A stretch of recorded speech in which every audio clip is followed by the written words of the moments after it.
එයාබස් ගණදෙනුව ගැන කපිල චන්ද්‍රසේන මහින්ද රාජපක්ෂ ගැන දුන්න කට උත්තරයක් ගන්න කියලා මහින්ද රාජපක්ෂ හිටපු ජනාධිපතිතුමා අද කැඳෙව්වා අල්ලාස්සෝ දූෂණ කොමිෂන් සභාවට. මේ එයාබස් ගණදෙනුව හේතු කොටගෙන මේ එයාබස් ගණදෙනුවට සම්බන්ධ 5 දෙනෙක් මේ වෙනකොට ජීවතුන් අතර නැහැ. ඒ 5 දෙනාම සියදිවි හානි කර ගැනීම සහ හදිසි අනුතුරු කියන කැටගරි දෙක යටතේ තමයි මැරිලා තියෙන්නේ. ස්වාභාවික මරණ නෙමෙයි. තව ඉස්සරහට මේ ගැන තොරතුරු දන්න කී දෙනෙක් ඔය කැටගරි දෙක යටතේ ස්වාභාවික මරණකින් තොරව මැරෙයිද කියන එක දන්නේ නැහැ. කවුරු හරි කෙනෙක් කාට හරි චෝදනාවක් කරාම චෝදනාව කරපු පළියට ඒ කෙනා වැරදිකාරයෙක් වෙන්නේ නැහැ. සාක්ෂි සාධක මත උසාවි ඉදිරිපත් කරාට පස්සේ උසාවියෙන් දෙන නඩු තීන්දුව අනුව තමයි වැරදිකාරයෙක්ද නිවැරදිකාරයෙක්ද වෙන්නේ.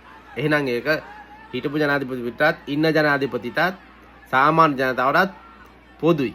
මහින්ද රාජපක්ෂ ජනාධිපතිතුමා වෙනුවෙන් අද ආපු හැමෝම කියපු කතාවල් තමයි රට 30 වසරක යුද්ධෙන් රට බේරගත්තු රට සංවර්ධනය කරපු අපිට ජීවිතය දුන්න නායක වෙනුවෙන් අපි ආවා කියන එක.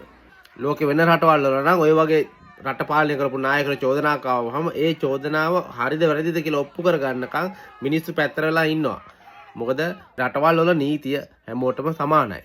ජනාධිපතිද සාමාන්‍ය වැසිද කියලා නෑ. එහෙම තමයි රටවල් වල නීතිය තියෙන්නේ. මහින්ද රාජපක්ෂලා හොරකම් කරා කියලා විපක්ෂ දේශපාලකයෝ කියනවනම්, දන් ආණ්ඩු පක්ෂයෙන් කියනවනම්, ඒවට අවශ්‍ය කරුණු කාරණා සාක්ෂි පදනම් කරගෙන පරීක්ෂණ පවත්වන්න කටුතරයක් ගන්න එන්න කිව්වහම ඔයාලා ওই විදිහට පොඩි බැඳගෙන ඇවිල්ලා මහින්ද රාජපක්ෂ මේ වගේ කෑ ගහලා දඟලනකොට රටේ දේශපාලකයෝ වැරදි කරන්න බය වෙන්නේ නෑ. ඇයි උන් වෙනුවෙන් උන්ගේ පාක්ෂිකයෝ රොද්ද බැඳගෙන එනවා පොලිසි ගානේ උසාවි ගානේ. රට පාලනය කරන දේශපාලකයන්ට පාලකයන්ට බය නැතුව හොරකම් කරන්න මාවත් හදලා දෙලා තියෙන්නේ ඔයාලම තමයි.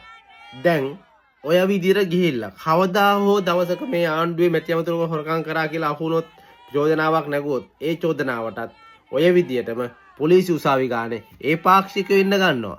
එතකොට මේකෙන් කවදාවත් රටට හොඳක් වෙන්නේ නැහැ. රටේ මිනිසුන්ට හොඳක් වෙන්නේ නැහැ. සාමාන්‍ය මිනිස්සුන්ට චෝදනාවක් ආපුවාම මේ මිනිස්සු තනියෙන් ඒවට මුණ දෙනවා නම් රටේ ප්‍රධාන පුරවැසියටත් ඒක ඒ විදිහට කරන්න ඉඩ දෙන්න.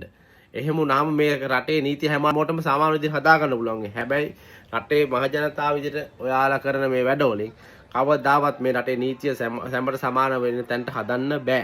ඇයි ඔයාලා පාට බහින්න ඕනේ ඔයාලා වෙනුවෙන් රට වෙනුවෙන් මිසක් රටට යම් කිසි වැඩක් කළා වුණත් හොරකම් කරපු චෝදනා ලැබපු වැරදි වැඩ කරපු දේශපාලකයෝ වෙනුවෙන් නෙමෙයි.